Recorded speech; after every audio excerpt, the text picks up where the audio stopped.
नमस्कार दोस्तों, मैं आज जो कहानी सुनाने जा रहा हूँ उस पर यकीन करना आसान नहीं है। पहले मुझे भी नहीं हुआ था, लेकिन जो कुछ मेरे साथ हुआ उसने मुझे यह सिखा दिया कि इस दुनिया में हर चीज़ को आँखों से नहीं देखा जा सकता। अगर आप यह कहानी रात में सुन रहे हैं तो अंत तक जरूर सुनिए, क्योंकि इसका अंत शायद आपकी सोच बदल दे। करीब 3 साल पहले मैं नौकरी की तलाश में अपने गांव से शहर आया था। पैसे कम थे, इसलिए एक पुराने मकान में छोटा सा किराए का कमरा ले लिया। मकान साधारण था, लेकिन किराया कम था। दिन भर नौकरी करता और रात को थक कर सो जाता। शुरू के कुछ दिन बिल्कुल सामान्य रहे। मुझे नहीं पता था कि जल्द ही मेरी हर रात बदलने वाली है। एक रात अचानक दरवाजे पर दस्तक हुए। मैं नींद से उठा और बिना सोचे दरवाजा खोल दिया। बाहर पूरा गलियारा खाली था।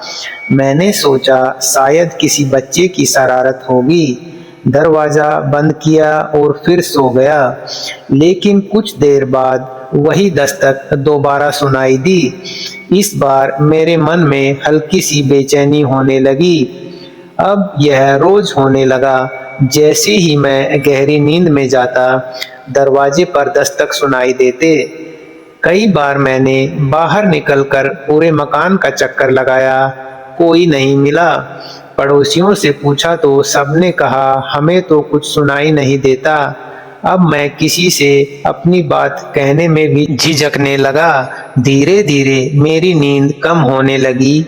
सुबह उठते ही सिर भारी रहता, काम में मन नहीं लगता। ऑफिस में लोग पूछते सब ठीक है। मैं मुस्कुरा देता, लेकिन अंदर ही अंदर डर बढ़ता जा रहा था। सबसे अजीब बात यह थी कि दस्तक कभी तेज नहीं होती थी, जैसे कोई बस यह चाहता हो कि मैं दरवाजा खोलूं। एक रविवार मैं नीचे रहने वाले एक बुजुर्ग से मिला। उन्होंने मेरी थकी हुई आंखें देखकर पूछा, बेटा रातों को ठीक से सो नहीं पाते? मैं चौंक गया। मैंने पूरी बात उन्हें बता दी। उन्होंने ध्यान से सुना और बोले, डर को जितना बड़ा बनाओगे वह उतना ही बड़ा लगेगा। आज रात दरवाजा मत खोलना, बस शांत रहना और भगवान का नाम लेते रहना। उस रात फिर दस्तक हुई। पहले जैसी ही मेरा मन हुआ कि